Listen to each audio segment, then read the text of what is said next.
Kendrick Lamar has been hit with the Drake effect. Yes, this I consider the Drake effect. I didn't consider the Drake effect the number one hit with Not Like Us. I don't think it had really anything. It did have something to do with the beef, with the battle going on, because it obviously caused a lot of hype. But if it had anything to do with Drake being mentioned, then Rick Ross would have got a number one hit. Drake himself would have got a number one hit. Whoever else was beefing with Drake, Pusha T in the history, Meek Mill, whoever else would have been beefing, they would have got number one hits. But this I can see as a Drake effect, because I view not all Drake fans, but majority of Drake fans as casual hip-hop fans.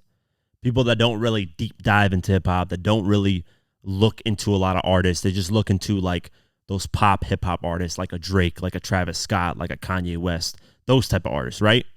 So Kendrick Lamar really isn't in their lane of music that they normally listen to, because Kendrick Lamar isn't a pop hip-hop artist. He can drop hits, which he did with Humble. That went number one with him. He hopped on Taylor Swift's record, which is a more poppy type of record. That went number one, and then Like That recently. So he's had, Kendrick's had hits in the top 10 and number ones and blah, blah, blah. But, mainly he's not looking for these hits. Like, he's not a hit artist that looks for mainstream hits. But the fans of Drake, they enjoy those type of music. So Kendrick isn't their type, their cup of tea normally.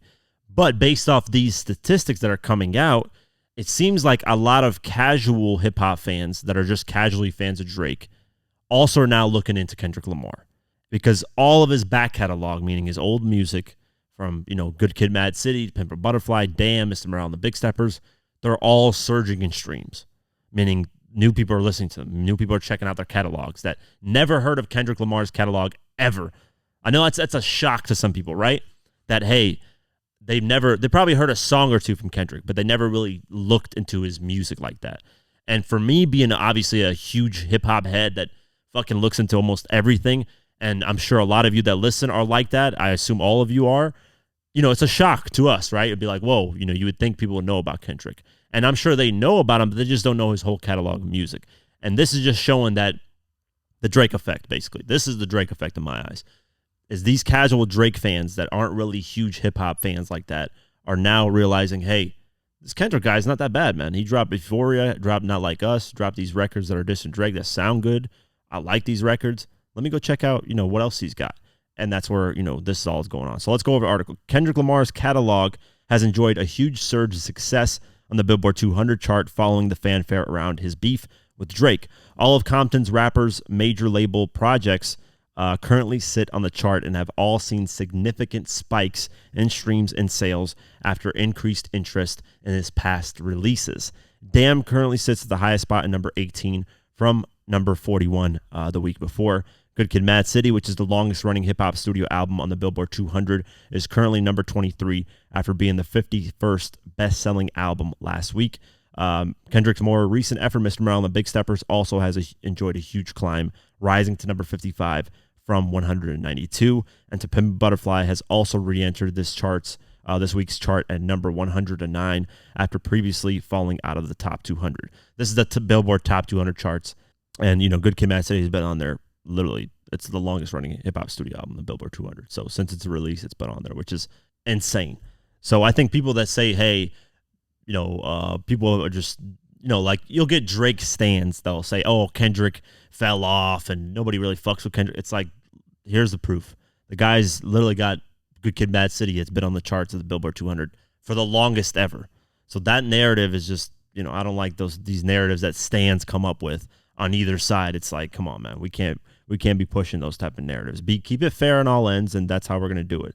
Drake, meanwhile, continues to occupy a multitude of spots on the Billboard 200, but has seen his chart positions fall. So we reported on this, I believe, on the last podcast, might have been 2 podcasts ago, where Drake's back catalog is reducing in listeners, and Kendrick's is increasing a lot. There was also a stat that just happened recently with the song Not Like Us. It actually dethroned Taylor Swift's song and Cardi B and Megan Thee Stallion's song, I believe, WAP. I don't know which Taylor Swift song dethroned, but it's gotten like 100 million streams in like the quickest time ever, which it beat all those 2 songs, which held the top spot. They're actually tied for the top spot at the time, but Kendrick beat them. So that I don't think is the Drake effect. I don't think that, the battle, like I said, had something to do with it. Obviously, because of the hype and interest. But I don't think, like, hey, if it was the Drake effect when it comes to that, then other artists would have charted and broke all these records for mentioning Drake.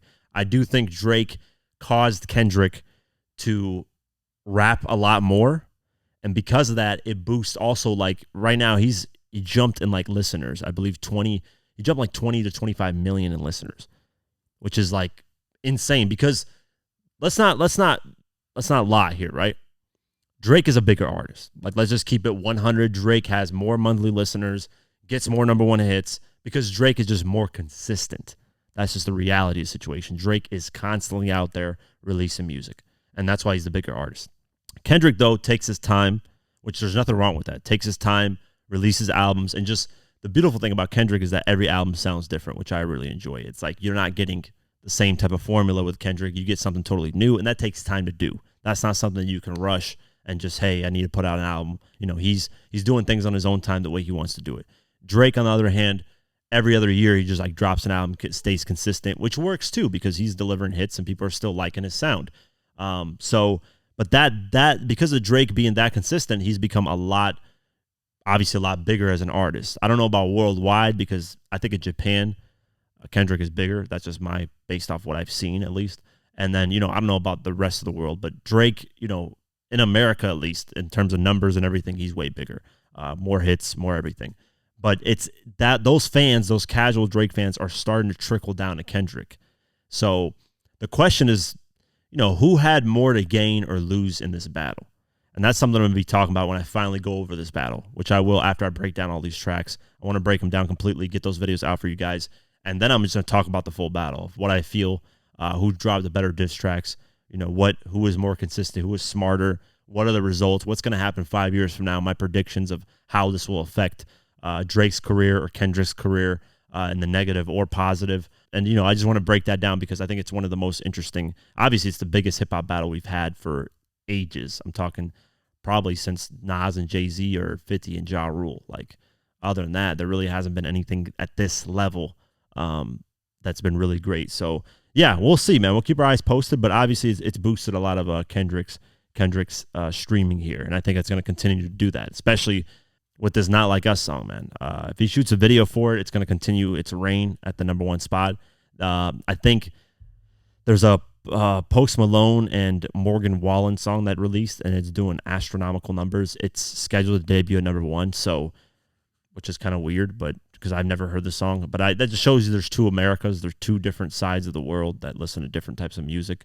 Me personally, I don't really check for Post Malone anymore. I used to because he had a little bit of hip-hop sound in him, but now he went full country and just whole different pop records. And then Morgan Wallen I don't really listen to like that either. So they got their own thing. That's the different side. But he's scheduled to debut at number one, and that's probably going to take over Kendrick's Not Like Us reign for a little bit. Unless he shoots a video or kind of pushes it more.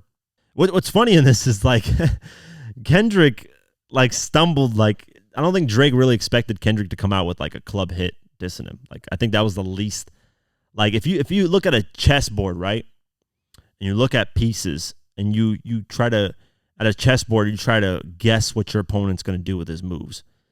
I think the last piece that Drake was even thinking Kendrick was going to move was dropping a club banger. That just doesn't make any sense, on Kendrick's side. But he did that with Mustard on the beat, ho. So it's this whole battle's gonna be interesting when I break it down, man. I have so many thoughts and different things about it that it's gonna be something else. Once I finally get these bar breakdowns out of the way, I will dedicate probably the whole podcast breaking down the whole battle, what I think, and hopefully my predictions. We'll look back on them, a couple years down the line and see if I predicted things right. But yeah, we'll keep our eyes posted on this and see if Kendrick continues to have his dominance over Drake.